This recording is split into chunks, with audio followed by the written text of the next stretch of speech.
Hello, everyone. Welcome to our Legal Nurse Consulting Six-Figure Success Facebook group. I am Stephanie, your seven-figure LNC, and I have a guest here with us today.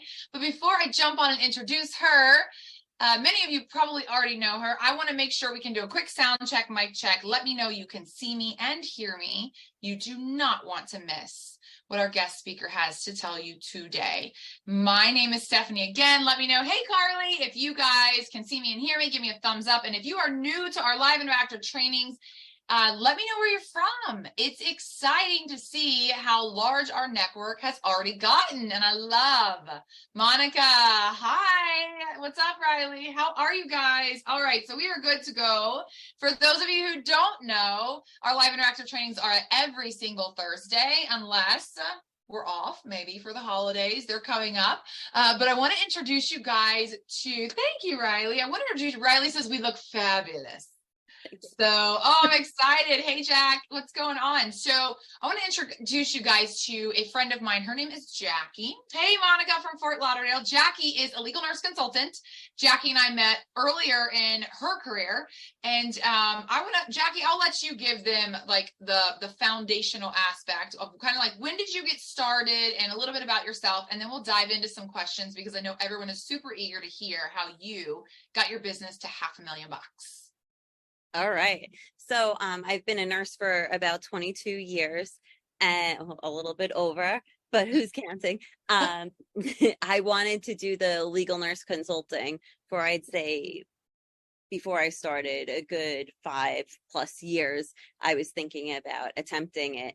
And then every time I was getting ready and getting past my fear and getting past thinking a legal nurse was a mythological creature, then I got promoted and I was given really great opportunities that I'm tapping into now as expertise.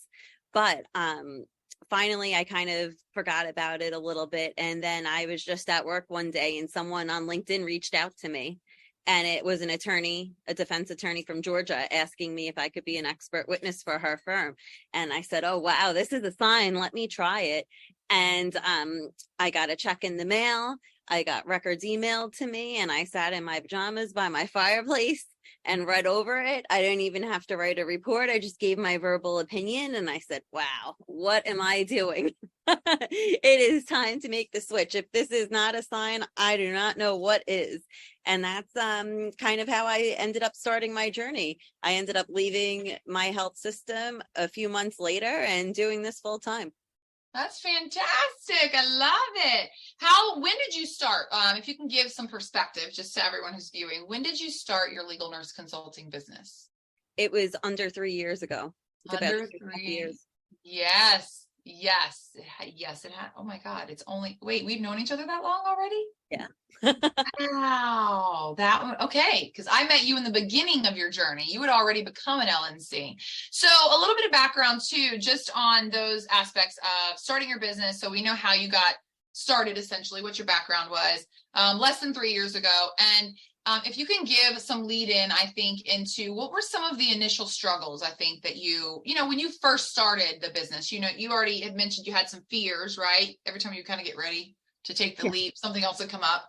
So you finally made the leap. You're like, I'm doing this. This is amazing. I'm starting my own business. What are some of those initial fears you think that you had to work through in the beginning that feel like lifetimes ago? I initially was like, how am I going to break ground in this industry? I know nothing about legal. I've never encountered an attorney except for an instance in my personal life. I knew no attorneys. My friends knew no attorneys. I've never had a conversation with one outside one legal matter. And I was really intimidated with how I was going to actually conceptualize even having my first conversation, let alone what I was going to say to them. I went in with initially what I thought was extreme confidence in my clinical background. I never thought that would pose an issue to me, but long and behold, when it was time to make that first call or start putting into writing what power and skill set I knew I could afford, it became a different ballgame. And I have to say that was pretty shocking because I never thought of myself as someone who would be intimidated by that. Isn't that interesting when we actually pull it out of our head and put it on paper or, sign something, like it becomes official in a different way, right? In a different light. And we're like, okay, I'm doing this. Like I'm actually, this is happening. And this is what I'm going to say. This is how valuable I'm going to say I am. And I'm going to stand by it, right? There's all the limiting beliefs that come up, all of the, hold on, I know I'm smart, but maybe I'm not that smart. All the, the backpedaling. Well, maybe I'm just in over my, maybe I'm thinking, yeah, I remember those days too. I do. What do you, I know we've let the listeners in on just how just 3 years you have gotten to 500K. So I want to start ground level if we can, because I want them to understand your process step by step. So what is it that you did in the beginning when you first got started? What are some tips you could give nurses who are just getting started based on, like relevant to you and you just getting started? Mindset is 100% the biggest piece. And I know a lot of people listening that haven't already gone through our program probably are like, what the hell does that mean? I just want to know how to do it. And that's the biggest problem right there, because you can execute all you want, but if you're not bringing the proper vibe, confidence, competence, and eliminating self-doubt before you build your foundation, you're building your business on a shaky foundation. And that is not a matter of if, but when that comes and rears its ugly head and sabotages you. I like to say to my students, if you don't lean into the mindset work originally, I picture a person moving forward. They have two swords in their hands, and 50% is forging forward with their business, and the other 50% in the other hand is fighting yourself. So if you can get that 50% of fighting yourself and that negative little voice in the back of your head that's being belligerent and telling you all of these limiting beliefs, then you can go full throttle at 100%. And that just goes and flows with ease. I think, yeah, no, this is something I think we want to put into perspective. So Jacqui comes in and says mindset, right? So that's a kind of a big, like it's a broad subject. What is that? What does mindset mean? What are some of the things you did specifically in the beginning? Right? So maybe it's a habit. Maybe it's actually something you execute on every day. What are some of the things you did in the beginning to help you shift your mindset? I have a very logistical thinking mind. So I'm very number centric, and leaving an already high paying job, I didn't want to leave that and bounce down and then, have to like take years of unknown to get to where I wanted to be.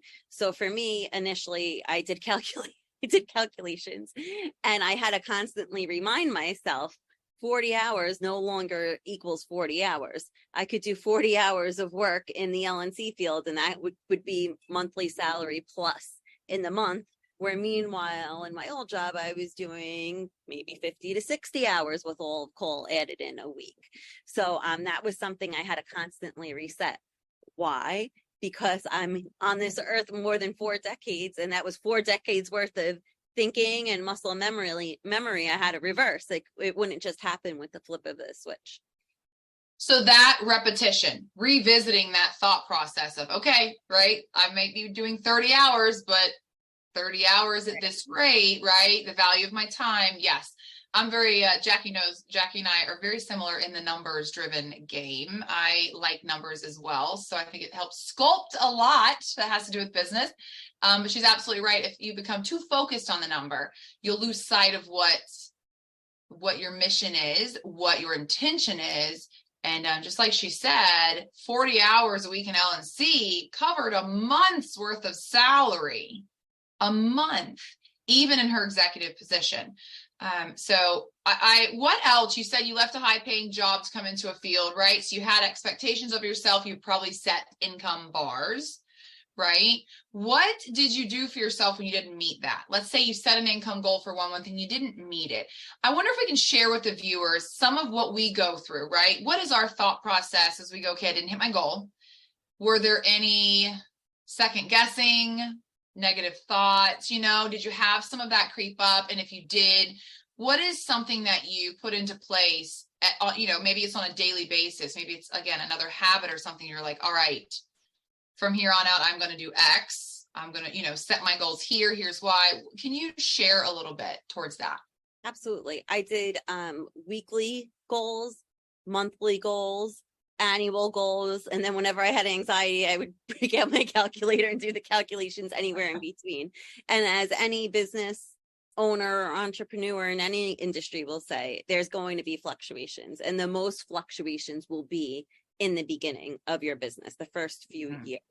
So knowing that those expectations were coming, knowing that those fluctuations were coming and setting them into my expectations helped. This isn't an industry that, if you have 70 hours one month, maybe you have 3/4 of that the following month, and that's no need to freak out, because if you don't do the mind work and you're not solid in your relationship with your clients and your business plan on how not only you're going to continue with your clients and gain more, but how you're going to sustain that and scale, all of those things start quelling that anxiety, because you're having trust in yourself, you're having faith in yourself, and then you can rely on good old logic to rub your back and say, it's okay, it all averages out.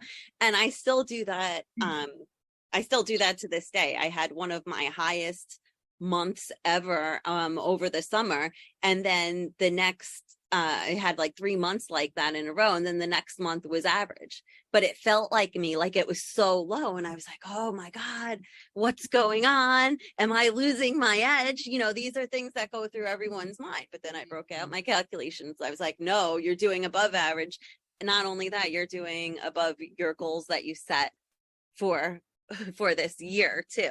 So then that kind of leans into, when you have a type A perfectionist sort of personality, that goes hand in hand with constantly raising the bar, not celebrating your wins, and you never really get to acknowledge and be happy and content and live in the moment. So that works into my daily habits for this. Yeah, I'd say that's a huge one. I want to shed light on that. I want to kind of back up and frame what you had said. You said I had 3 really like big months and then an average month, and thought you were losing your edge. So I want you guys to hear this. Now, this is this summer. So Jacqui's 3 years into her business.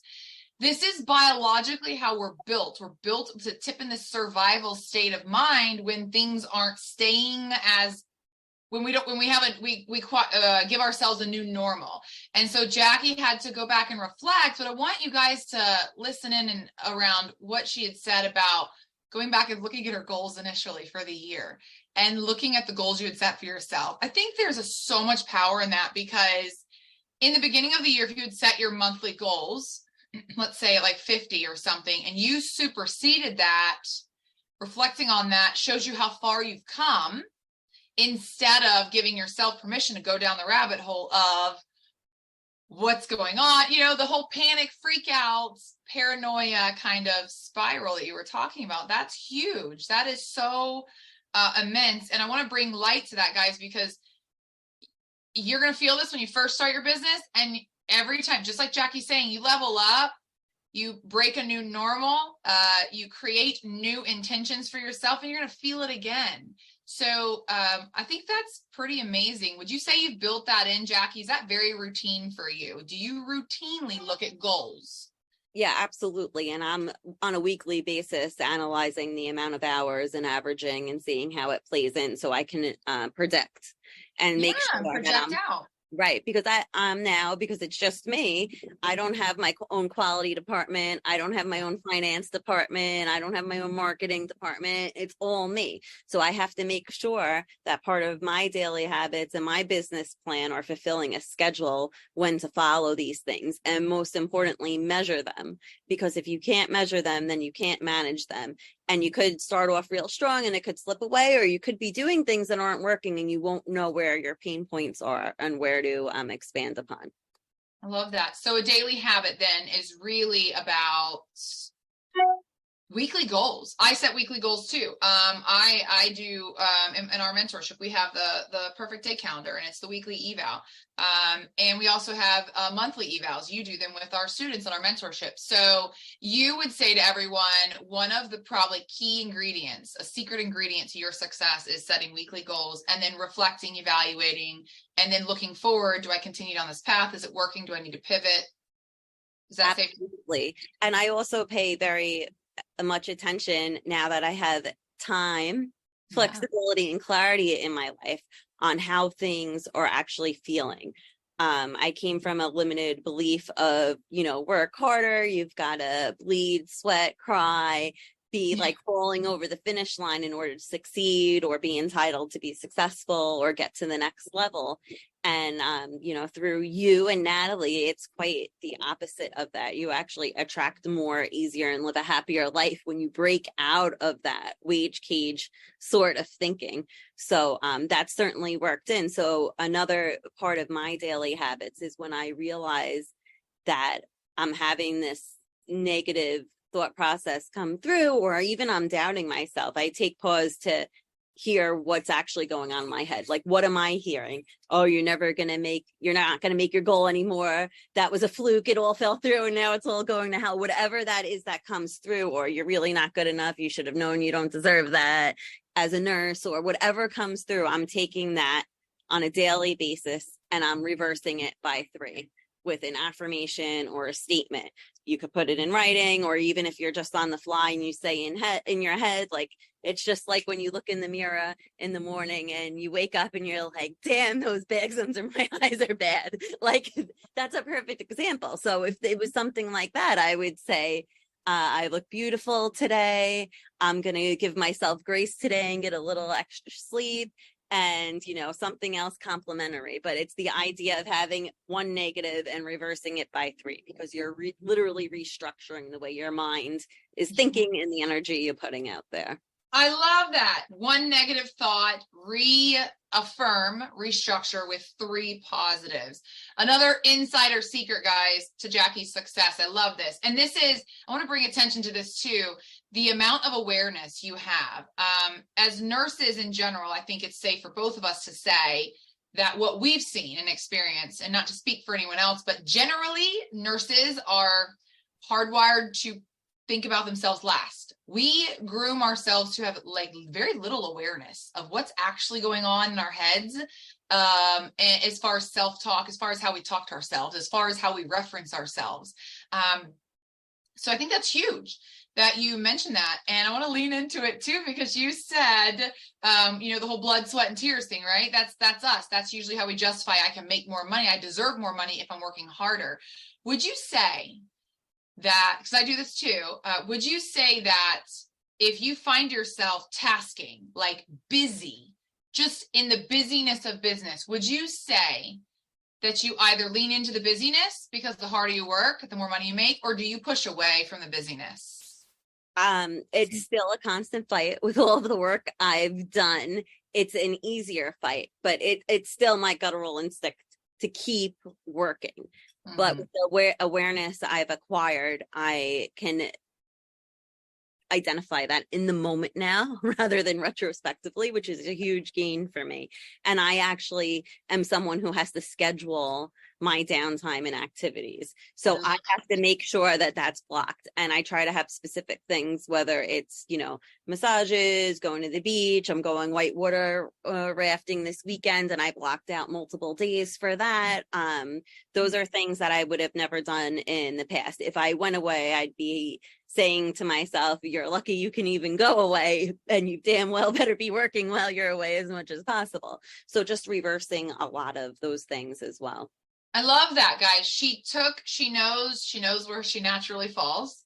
And so scheduling in time for yourself has allowed you to stay committed to working, structuring your work, because that's another challenge is, with the power and the flexibility of freedom comes the need to actually stay structured. I think it's more necessary. I have to work harder to stay structured at home or working for myself than I did before, because I don't punch in or punch out. I can work whenever I want. So do you think that is a challenge for new nurses? And what's an insider secret you can share related to like not working all the time? So I had a magical breakthrough. And I remember it like it was yesterday. It was when I first started my business, and I was having one of those events where I did good for the beginning, and then I had a week or two where I didn't meet my goal. But I knew it would all average out, but I still couldn't break myself out because I wasn't strong enough in my mindset work yet.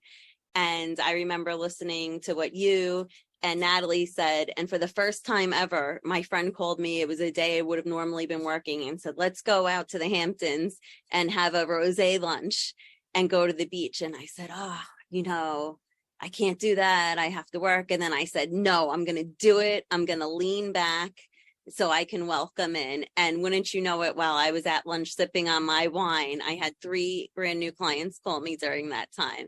And it was like, I really felt like it was like, see, if you listen and you back up, you're going to be rewarded.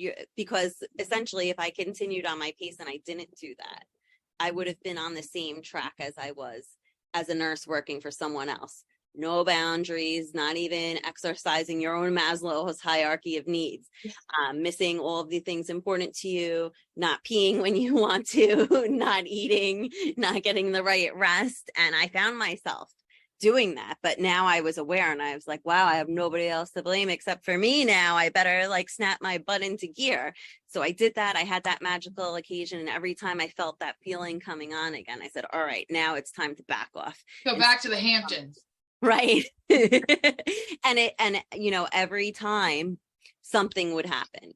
And some wins are bigger than others, but that's where another daily habit comes in, to celebrate all wins. And sometimes your win for the day is going to be someone replied to you. And sometimes your win for the day is just that you executed something on your task plan. In the beginning, it is highly important not to generate your success and your self-worth on what societal wins are, to turn internally and note that the wins of just executing your business plan are wins in and of itself. Yeah, don't judge your wins. No matter how big or how small, a win is a win is a win. We're the only ones who make judgment on that. We do hear it a lot, don't we? I think I have a win. It might be a win, and we're like, no, it is a win. Make a decision, make it affirm that it is a win. A win, like, you don't have to judge your win based on profits associated with it necessarily, because some of the smallest things that you do regularly become your biggest wins. What would you say, because you've been doing this now for almost 3 years and you've cleared how much? Tell everybody, what is the volume? What have you done? What did you do just this year in the last year? For this fiscal year, I am at over 200,000 right now for the year. That's fantastic. And what are you at overall in your business? I am 4,000 away, which I should be meeting in the next week or so, from $500,000. $500,000. Real saying. $500,000 in revenue. And in the beginning, you were getting upset, right? Hindsight, right? Reflecting, we think, wow, to be where I was in the beginning. You were saying it doesn't even sound real to say. I feel like I'm having an outer body experience even saying it to you. And we were just discussing before, like, I know it's probably going to sound crazy to everyone because we're all so money fixated when we first come in. But like, I didn't even notice Stephanie had to poke me to start really quantifying over time the calculations, because my focus wasn't the money. I was getting such extreme happiness from having the flexibility in my life, from being appreciated from my attorney clients, from making an impact in the legal arena, and having all of that flexibility and all of the happiness and joy and getting to know myself again and actually do fun things. The money was just like a cherry on top, honestly. That sounds, I'm sure that sounds crazy to everyone right now, but that's how rewarding this industry is. Well, when I poked you, I remember you coming back, and Jacqui said to me this, oh my God, I didn't even realize this. I said, when did you hit your first 100K? And I think you were probably a year into your business at that point, close to a year, right? 8 months. She hit it in 8 months, guys. She hit her first 100K in 8 months and didn't realize this. Now, I want to bring awareness to this, because this is another part where we move the goalpost before we actually celebrate it too. And everyone sets their goal, like, let me hit my first 6 figures. If it's 100, 150, whatever that is. But I know, because I did the same thing, like, we're very keen to just moving that goalpost. As soon as we get close to what that goal was, let's set another goal. What would you say to those, no matter where they are in their LNC journey? What would you say to them about celebrating your wins, about setting goals and acknowledging crossing that line, not the finish line, but actually meeting that mark? What would you say would be, I guess, what's a tip you can give them related to ensuring you celebrate your goals, and then a tip related to maybe not hitting your goals? I think it's important to talk about them. And I'm not saying talk about them with the world, because, you know, there's always going to be the haters drinking their haterade. But with the people, my mom says that all the time. Shout out, Mom. But it's a matter of, like, whether it's your spouse or your best friend or your child or someone who you're close with, a mentor, someone that you can say out loud, because there's a level to it when it's just in your head. There's more power to it when you put it in writing. There's even more power when you say it to someone close to you. And then when you share it out to the world, that's even the next level. So it's important to do those things to solidify. And if you start slipping up on celebrating it, the people that are around you that you trust, that you have solidified it with, will, like, kind of give you a kick in the rear and help you remember to celebrate. Agreed. Otherwise, you're just going to find yourself with the carrot dangling, or I think of that meme with the guy with the fishing pole with the dollar bill, and it just keeps getting out of reach and out of reach and out of reach, and you'll spend your whole life out of reach. And that's heavy on the mind. This is like what sculpts your mindset, if we say that. But if you want to know what self-limiting beliefs are all about, this is the self-inflicting stuff. This is what we do to ourselves. We do it without awareness. Right. So celebrating wins is massive. Seems like it's such a small thing, right? Such a small little thing. I remember the first time you and I talked, and I was like, wins every single day. I do it with my kids at the table. Like, we win. My kid fell on, we have a Millings driveway. He fell and screaming, crying, like really chopped, it tore his knee up pretty good. My 4-year-old, but he stands up and he's like, at least I can walk, Mommy. He's like, I'm winning, I'm walking. And like it's just unbelievable what you can do, and how you can change life just by changing the way you talk to yourself, and by celebrating those wins, like you said, Jacqui. I think if that is, would you say that's like the largest, smallest tip you could ever give somebody? Yeah. And, I know, like, from the beginning, when I was watching things like that, like this, I'd be like, wow, this sounds so good, but I wasn't, like, at a stage to, like, digest to execute on it, I guess. Mm-hmm. So that just goes to show, if you're feeling like that right now, that means you're open to the idea. You just need help on getting onto the path to be able to materialize it. Yes. What kind of insight or tip can you give this last year of your business? Okay, you've already done 200 grand this last year. Is there, like, let's talk about your itinerary, rather. Let's talk about what you've done to get to 500K. I had, in the beginning, every day of the week I had, or, whatever your schedule is, your time designated in bulk to doing, committing to your business, I made it a priority to have those days plotted out. And for me, I'm very structure regimented related. So I had different themes for every day I was committing to my LNC. It's not good enough to just say, all right, Monday, 7 to 3, I'm devoting to the LNC. You have to get granular and very specific. And this affords you in many ways. I advise you using your calendar right away. A lot of nurses, if they weren't in management or higher, aren't even used to utilizing calendars. So get on your calendar right away and start booking small granular timepieces.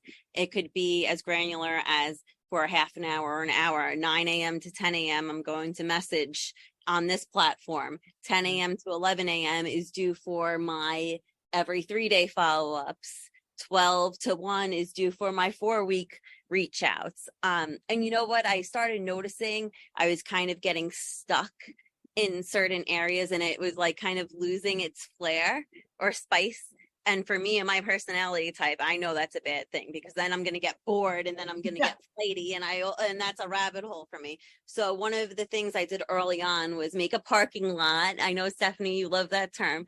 So basically it's like brainstorming and putting everything that you would throw at your business. and then I triaged that list, and then I started plotting it on my calendar. So new ideas, parking right. lots, like all your ideas were when that one thing gets a little boring or it's not engaging anymore, you can go to the parking lot and go, oh, yes, I want to do that. Now I want to inject that into my business. Right. And then I actually started integrating it with my weekly plan. So I wasn't going through a cyclic up and down. I was like jumping in increments of things and switching it up for myself. So I did stay engaged. So what does that look like? It went from messaging to possibly cold calls to maybe making appointments or lunches at attorneys' offices to devoting educational posts on certain platforms. I had some time where I wanted to engage with other LNCs just to build up my network and meet people out of other specialties. Then I said, wow, that's a great idea. Maybe I should, while I'm at this, start engaging with expert witness physicians in specialties. So I have a lifeline to call when I'm consulting.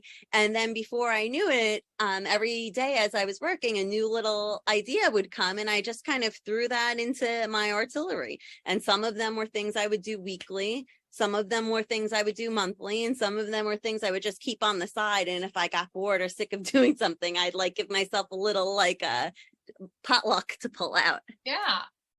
Yeah, I love that. What about strategically, if I'm a nurse looking at this, like from a perspective of my week, because everyone always says, well, what is it like? What's a day in the life of an LNC? What does a week look like? But what I want to come at it from a perspective of, you're doing these things, you've got your weeks planned out. Let's say you do the same thing for a month. How do you, and how imperative do you think, I know the answer to this, but for everyone else listening, how imperative is it to go back and review, here's what I've been doing, here's what's working, did I hit my goals? And if I didn't hit my goals, let's lean into that. If I didn't hit my goal, how do you analyze what you've done? So not to put yourself in some downward spiral or tailspin, but to give yourself perspective and to be able to just pivot to keep moving forward in your business. It's imperative, again, to be able to document these things so you're able to measure them. So, a calendar without like writing everything out and like going into systems that health systems would use in order to quantify things is a great way to do that. Why? Because most people don't wake up one day and they're like, wow, I fell off 0.5% today. I wonder why that happened, and then realize it the next day. No, they put in good habits and then they get comfortable and everything's smooth flowing. And then sometimes things will fall off if you're not keeping an eye. And then you look back and you're like, I don't even know what I was doing anymore. I forgot. And then you're scrambling saying, what was it that I did? Oh, I remember feeling like this at a different point in my career. How did I get myself out then? So when you're structured, you have it documented, and you're signing look backs, down trends, you're being proactive, not reactive.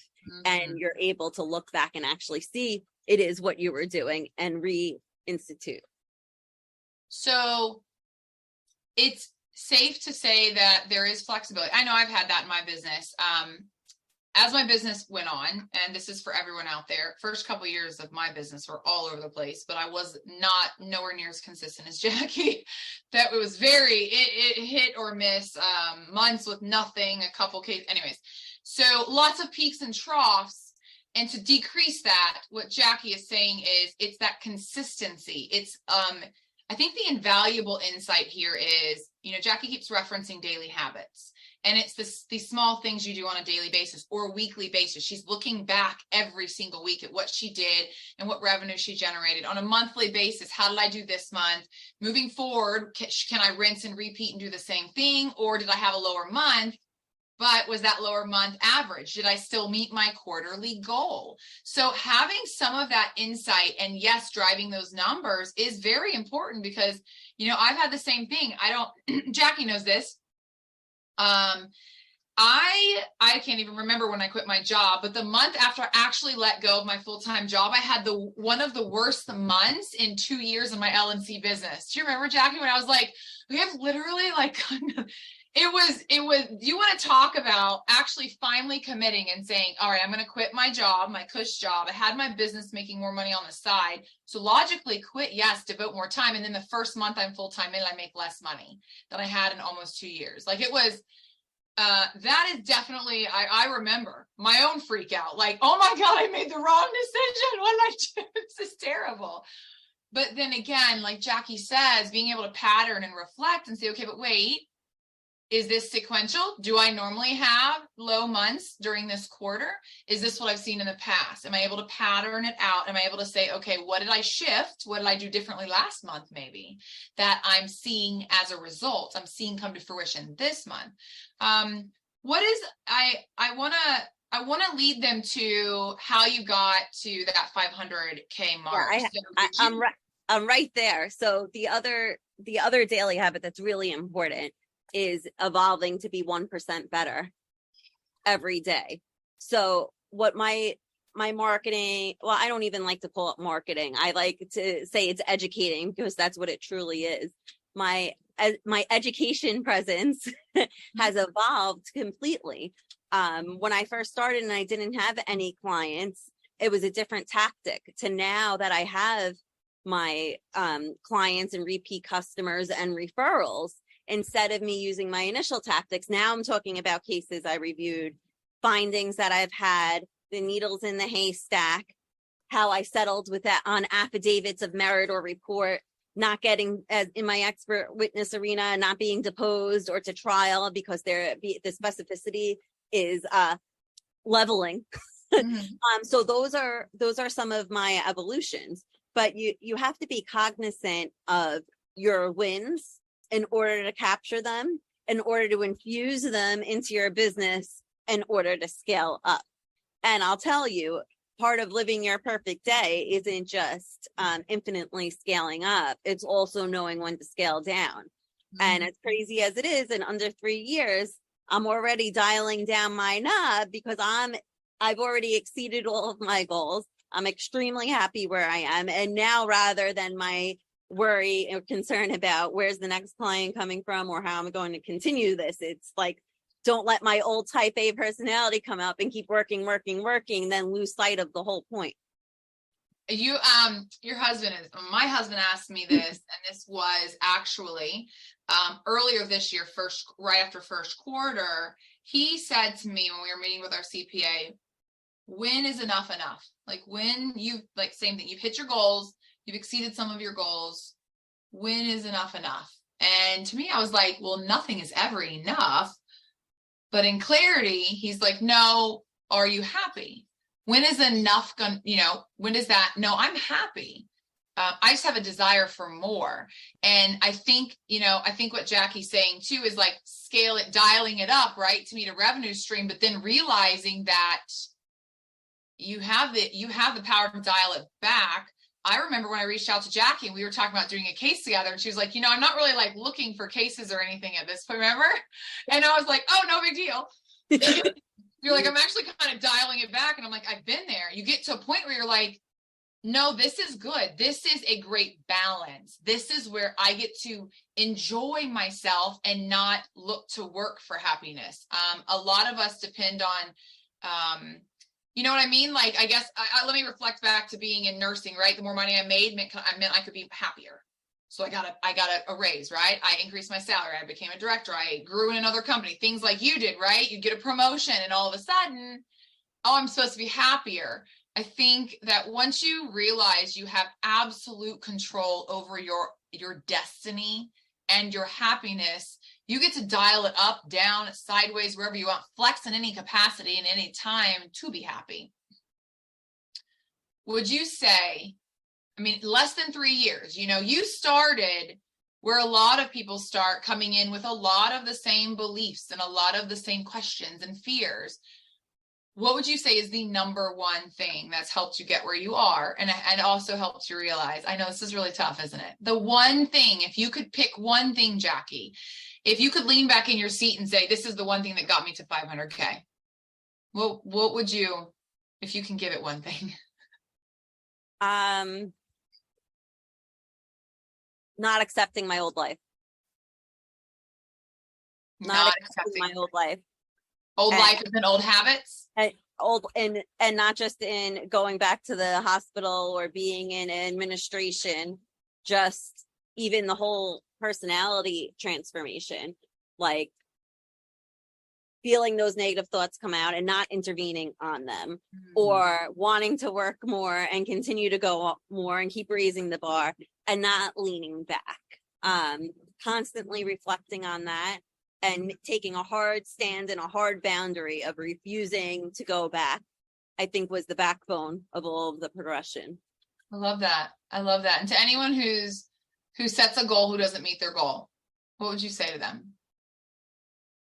Part of being a business owner is having flexibility. So the beautiful thing about setting goals and not making them is analyzing and saying retrospectively, was this goal not met in my best interest?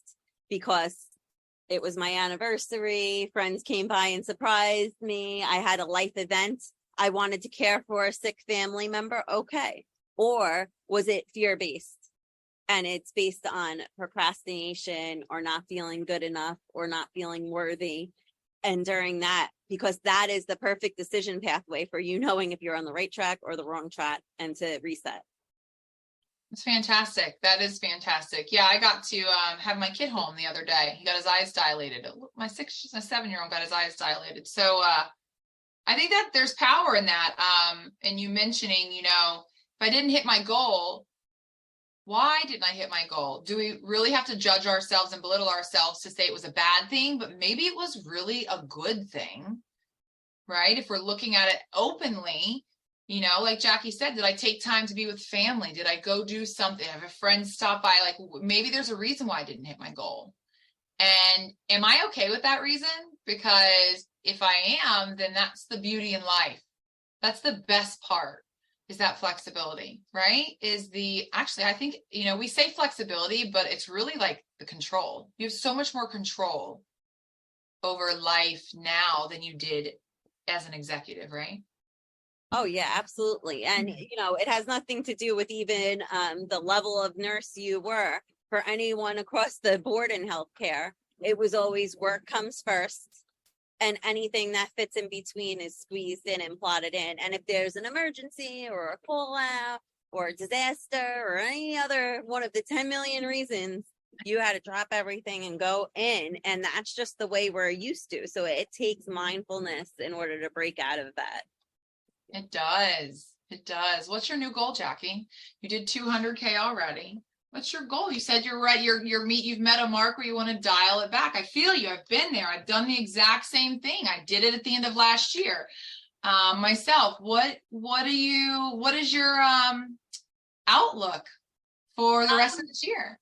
I think I'm switching to being completely referral based versus, reaching out to newbies so much. One of the things that I tracked, part of my daily habits, color coded, of course, was where my clients were coming from. Did they come from cold calls? Did they come from a patient or a victim reaching out to me and I connected them with an attorney? Did they come from a social media platform? Did they come from a networking group? Did they come from a referral? And I've been tracking that, and I don't have a percentage, but the largest percentage of all of them are now referral. So I want to move towards getting to 100% referral. I love hearing that. I love hearing that, guys. Like I've been there. And so when you can get to a place where you're like, you know what, I have that many connections, your network will grow organically. It will grow without your effort. By referrals, and then you will start to see yourself getting multiple 6-figure clients, right?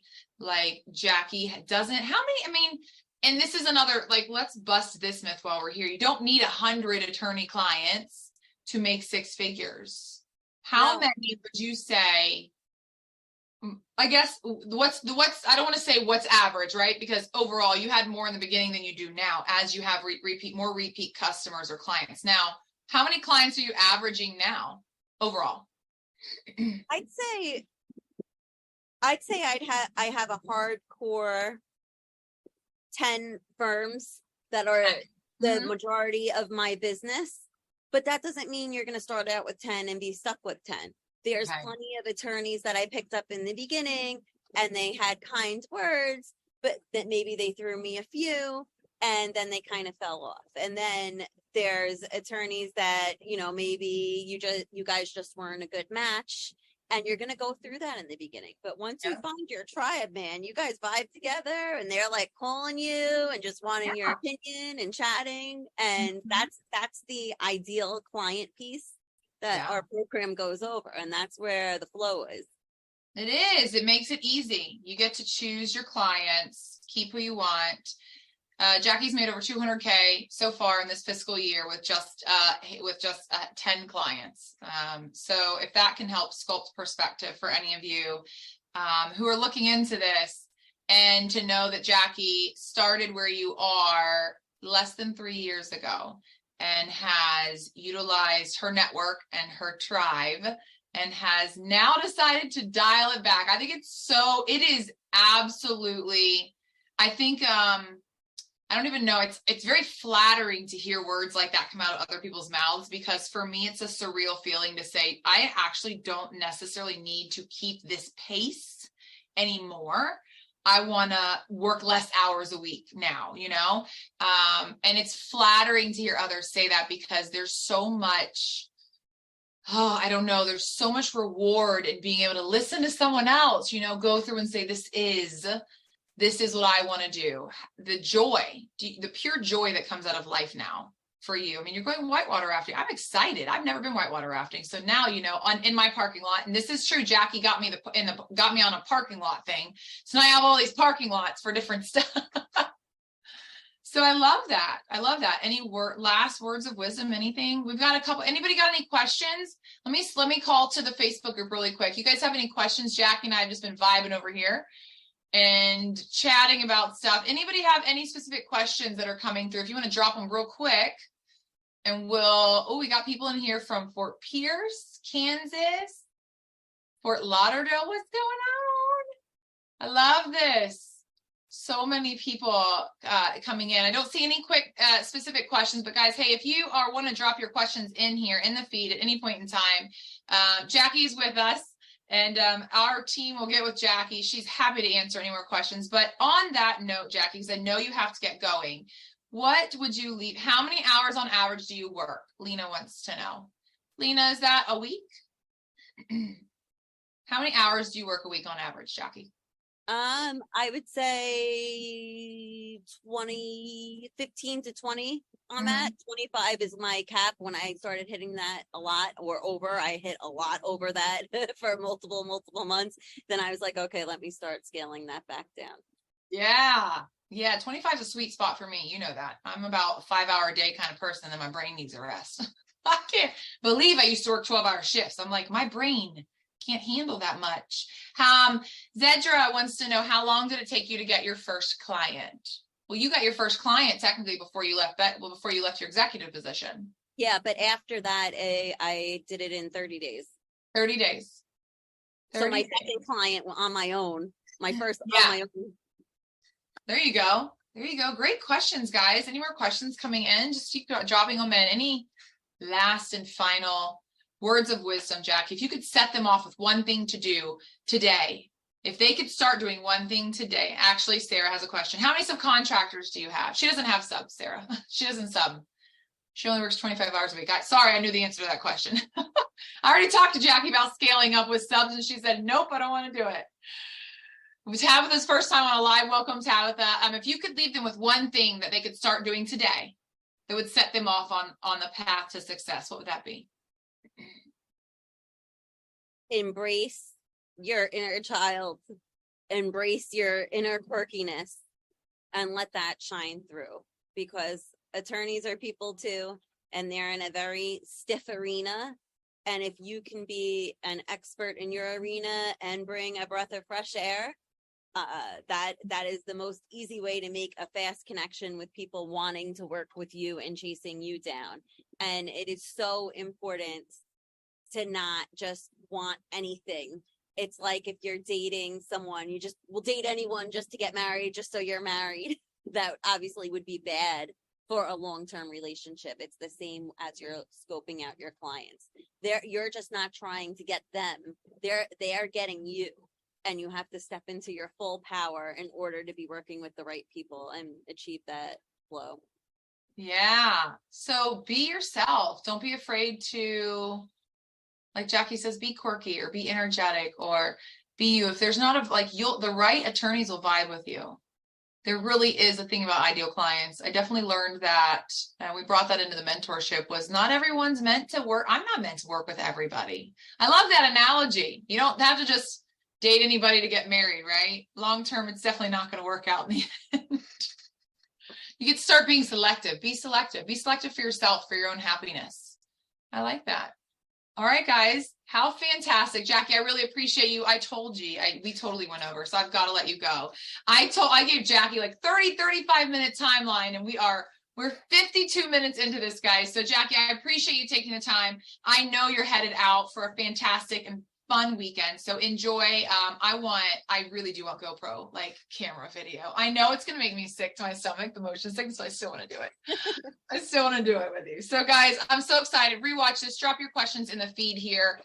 Thank you, Jacqui, for sharing your itinerary, for sharing your secrets on how you got to it. Oh my gosh, I almost forgot one more thing. Carly would kill me. Just so you guys know, we have a surprise here for Jacqui. Carly was absolutely going to kill me. We have a surprise. I hope you guys can see it. I'm going to unbox it for Jacqui so we can present it to you on the live. But we have to, of course, if you know us well enough to know, we have to give Jacqui her trophy. This is Jacqui's $500,000 Legal Nurse Business Growth Award. So congratulations, Jacqui. If you guys can see this, I'm so excited to give this to you, to add to your repertoire of other trophies that we know. I think you got one, 250 wasn't that long ago. Right. So to clear 500K, I want to give you this Business Growth Award because I think that it's important for you to see how guys, it's her daily dedication to the right things. Right. Oh, I'm gonna cry. Thank you so much. And you know what I appreciate? Real now. I appreciate having that because I'm going to keep it close to my heart and my workstation so I can constantly remind myself to celebrate my wins. Yes. Is it real now? We stuck it on a trophy for you. So is it real? It's gonna settle in, isn't it? It's gonna real. I love it. I'm so excited. So I'm gonna be shipping this back off to you since they shipped it to me instead of you. I'm gonna be shipping this off to you, but how perfect. I'm excited we get to do this and we get to give this to you. This is absolutely amazing. So onward and upward, Jacqui, to your 750 and $1 million. Thank you so much. Business growth. Oh, and I just have to say one last kudos, and then I really do have to run. We were talking about daily habits and gratitude, and every single day, part of my gratitude is finding this business and becoming a colleague and a co-worker and a mentee with Stephanie and Natalie Jordy. It really is. I know you don't know that personal piece about me, but you're part of my gratitude. So thank you. Oh, that's so sweet. I love it. I know it was meant to be. Jacqui and I met, and it was just meant to be. It was a relationship we knew. We just knew we were going to have a relationship, and now we get to give things like this. So if you want one of these trophies, guys, they actually start for our students at 25K. So I love that we get to do this. Jacqui, I'm so excited. Take pictures when you get it in the mail to your house. When I send it to you. I'm going to let you go, Jacqui. You got to run. Thank you so much, so much. Thank you, everyone, for joining, and thanks for sticking around. We'll chat soon. Thank you, Jacqui. Bye, guys.